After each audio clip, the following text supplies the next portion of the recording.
Welcome to Talk Tickers. Today, we are doing a massive deep dive. We're looking at the very structural foundation of modern finance. We really are. We're going to be talking about the financial paradoxes that have been created by the just overwhelming dominance of passive investing. And the institutional concentration that comes with it. Exactly. And the mission today is, I think, really crucial because this isn't just about, index funds versus mutual funds anymore. No, not at all. We are talking about a historic, frankly, unprecedented shift in how capital flows around the globe. Yeah. And it's reshaping everything. Everything, like competitive pressure, corporate governance. Basic market functionality, and often in ways that were, completely unintended when these products first came out. And for you listening, the logic for the last decade or two has been so simple, right? Passive funds are diversified, they're cheap, and they reliably beat the expensive average active manager. And that shift has been wildly successful. Passive strategies are now the dominant force. But what happens when the passive tail starts wagging the entire market dog? That's what we need to figure out. Where is that point of no return? So let's unpack the core tension first. Let's look at the theoretical balance between active and passive. This whole discussion really begins with what's called the arithmetic of active management. Right, the classic proof from William Sharpe. So before we get into how things are breaking, can you just remind us of that basic math? Why did it seem like active management was, mathematically doomed from the start? Sharpe's logic is, it's incredibly elegant. It rests on a really simple premise. If you look at the market as a whole. The entire pie. The entire pie, yes. Yeah. The total dollar return earned by all investors has to equal the sum of the returns of the active investors plus the returns of the passive investors. Okay, so that's just algebra. Exactly. So the average active manager must earn the same gross return as the average passive manager. But, and this is the key, that's before you factor in costs. And active has higher costs. Oh, sure. Research, trading, salaries. Right. So once you subtract those higher costs, the average active manager has to earn less than the average passive manager after costs. That's what gave rise to the mantra that, fees are the only thing you can control. And so passive is the reliable winner. It makes perfect sense mathematically, but it also creates a logical nightmare if you take it to its extreme. It does. If active investing is just doomed to underperform, why would anyone even bother? If the market became 100% passive, who would research the companies? Prices would just float. That is the key question. Who pays for the research? And this brings us to the counter theory, the Grossman-Stiglitz equilibrium. Okay. Think of the active managers as the researchers and analysts.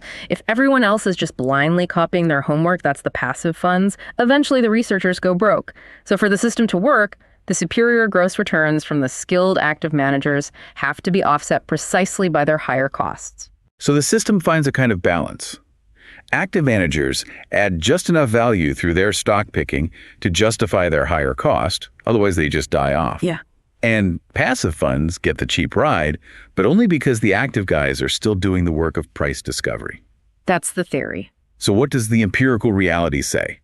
Is the system balanced right now? Well, modern research suggests that active management is not doomed. Not at all. When you look at the data using a dollar-weighted approach. Which is important because that shows where the actual money is flowing. Exactly. No. The evidence aligns much more with that Grossman-Stiglitz model than with the simple idea that active is always dead. Meaning? Meaning skilled active managers do add value. They add it through stock selection, especially in markets that are less efficient, like emerging markets, or during times when there's a lot of variation in returns. So the balance exists, but it's a delicate one. Very delicate. And this leads us to the critical problem. What happens when passive capital flows start to overwhelm that necessary balance? Okay, so that takes us into market mechanics and this idea of market inelasticity. So if the market needs these informed active investors for price discovery, right, but the money keeps mechanically flowing into passive funds, then the market itself has to be losing its ability to react to new information. Precisely. The core problem is that passive flows, and remember, that's money moving into index funds regardless of a stock's fundamentals. That, combined with less aggressive trading by the remaining active managers, has created inelasticity. The market is becoming stiff. That's a great way to put it. A huge fraction of capital is now restricted by its mandate. It just can't react to earnings news or regulatory changes or fundamental shifts. And if the market is stiff or inelastic, that must mean that even a small amount of trading pressure, buying or selling, can cause these disproportionately large price shifts. That just sounds like a recipe for fragility. That is where it gets really interesting and, frankly, a little terrifying. Classic asset pricing models, the historical ones, they estimated a very small elastic multiplier. They suggested that if someone bought, say, 10% of the entire market cap, prices might rise by only a tiny fraction of a percent. Okay, so a small ripple. A very small ripple. But recent academic work suggests that indexation has caused this multiplier to just skyrocket. How high are we talking? What's the multiplier today? Some estimates suggest the multiplier could be as high as 5. Wait, a 5-to-1 leverage ratio? Yeah. Just for mechanical inflows? That seems incredibly unstable. Walk us through that. How does $1 put into the market push aggregate prices up by $5? It works because liquidity is drying up. When an index fund buys, it's not price sensitive. It has to buy no matter what. Right, it's tracking the index. Meanwhile, the active managers who would normally sell when prices rise, they're now less willing to trade so aggressively because their competition is less sophisticated. So they provide less liquidity. So there are fewer price-sensitive sellers to meet that mandatory demand from the passive funds. And that amplifies the price impact dramatically. You've got fewer people doing the research, so the mechanical flows just hit this brick wall of reduced liquidity, and prices inflate disproportionately. And this distortion, it must disproportionately benefit the big guys, the large cap stocks in the S&P 500. Absolutely. Their sheer size forces index funds to allocate enormous amounts of capital to them, so passive flows inflate their prices. But here's the real paradox. That same mechanical capital also increases their daily volatility. It's making the mega cap part of the market more fragile. It sounds like a runaway train. Money flows in, drives prices up because the market is stiff. That makes those stocks even bigger, which attracts more passive money.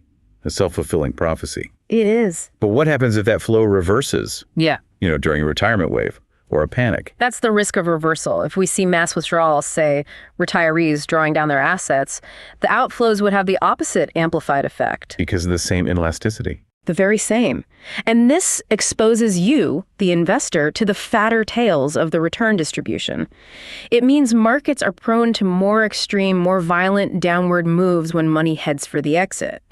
That stability you thought you were buying with an index fund, it might just disappear when you need it most. Okay, so if the money flowing into these gigantic funds is distorting prices, let's talk about how the ownership of that money changes corporate behavior.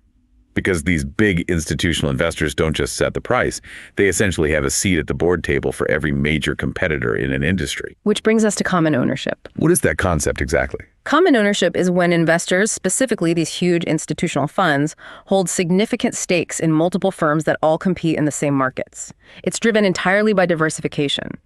If you buy a total market ETF, you inherently own stakes in Apple and Samsung and Delta and United. And the core idea here is that this softens competition. So instead of Delta trying to maximize only its own profits, its managers are now incentivized to maximize a weighted average of their shareholders' profits, which includes their interest in United Airlines. Correct. The outcome, even without any explicit collusion, can start to look a lot like a joint monopoly. The incentive to undercut your competitor it's reduced because you own a slice of that competitor too. Is there data on this? There is. We have documentation showing that the average pairwise profit weight, which is the degree to which one firm's shareholders care about a competitor's profits, it more than tripled among S&P 500 firms between 1980 and 2017. Tripled? From what to what? It went from about 0.2 to almost 0.7. Wow, that's a staggering data point. What does that actually mean for you listening in real terms? It's a massive shift in corporate focus. What that number means is maybe 30 years ago, when a CEO made a critical decision, they focused about 20% on how it would affect their competitor's bottom line. Now, that incentive is closer to 70%. It's like owning half the competing shops on Main Street and then telling the manager of shop A, hey, don't try too hard against shop B because I profit either way. That's a perfect analogy. And this isn't just theoretical. We see the impact in markets that affect consumers directly. Like what? Well, empirical studies across a number of concentrated industries confirm this. We see that common ownership can raise prices. Airline fares are a classic example. In banking, it's linked to lower deposit rates offered to customers. And in pharma? In pharmaceuticals, studies suggest common ownership correlates with a big reduction in generic drug entry.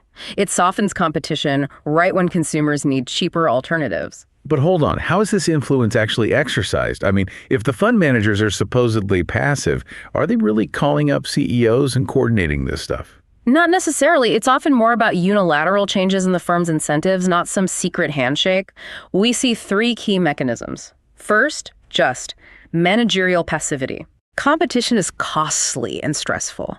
So common ownership weakens management's incentive to compete aggressively. They can enjoy a quiet life, which results in soft competition without ever being told to ease off. So less pressure from shareholders means management can just take the path of least resistance. Second, executive compensation is affected. There's a strong negative relationship between common ownership and a CEO's wealth performance sensitivity. If your pay isn't tied as tightly to beating your rivals, your competitive drive is dulled. That was third. Finally, we see director interlocks shared board directors among competitors, which are positively correlated with common ownership. That could facilitate information sharing and, further dampen that competitive aggression. So this concentration is bad for competition.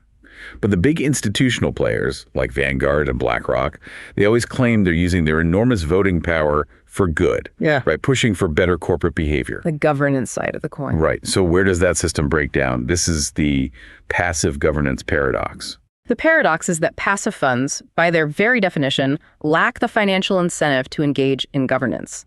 Their goal is to match the index, not to outperform it. So any money they spend trying to improve one company. Right. Any cost they incur, hiring analysts, engaging with management, it's a cost that's shared equally by all their rival index tracking funds.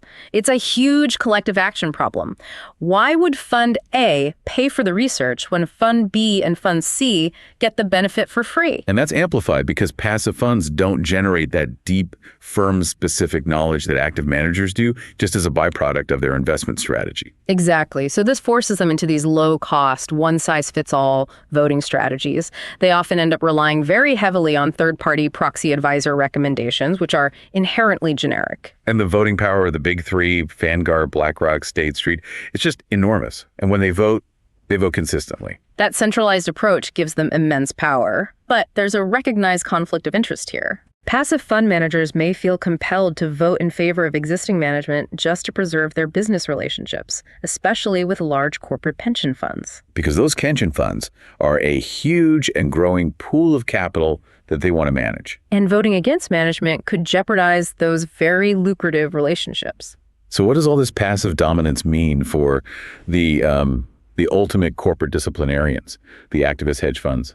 The data shows a pretty clear correlation. The rise of passive ownership goes hand in hand with less overall hedge fund activism. Activist funds need a support system, a keel of shareholders willing to vote with them.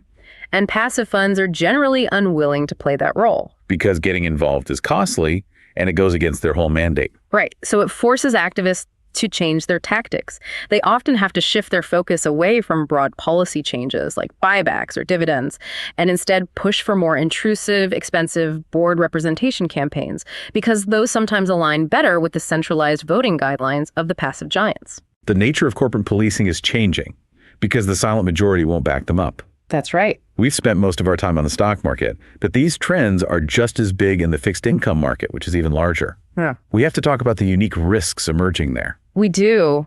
Flows into passive bond funds are now rapidly exceeding active fund flows. But the structural risks are significantly different from equity risk because of how bond indexes are constructed. You're talking about the concentration risk. Because they're market cap weighted, the index forces you to buy from the largest borrowers. Precisely. The broadest index, the Bloomberg Barclays Aggregate, or the AG, is heavily concentrated in Treasury and agency securities because they're the biggest borrowers in the world. So these passive funds are forced to buy the debt of the issuers who borrow the most, making them inherently vulnerable to interest rate risk. But the threat is maybe even more acute in the corporate debt space, especially with BBB-rated bonds, that lowest rung of investment grade. This is the fallen angel threat, and it's a massive systemic risk. A decade of easy money has left the investment-grade corporate debt market really vulnerable.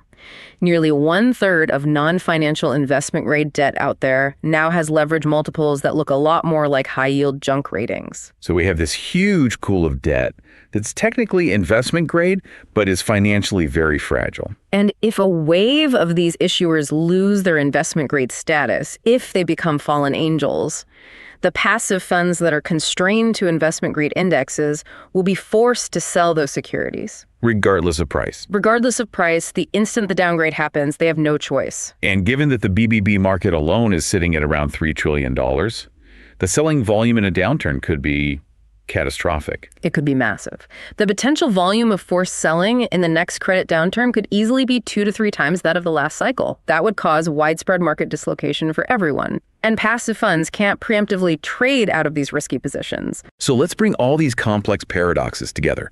We have inelastic prices, we have softened competition in the real economy, and we have a passive governance system with conflicting incentives.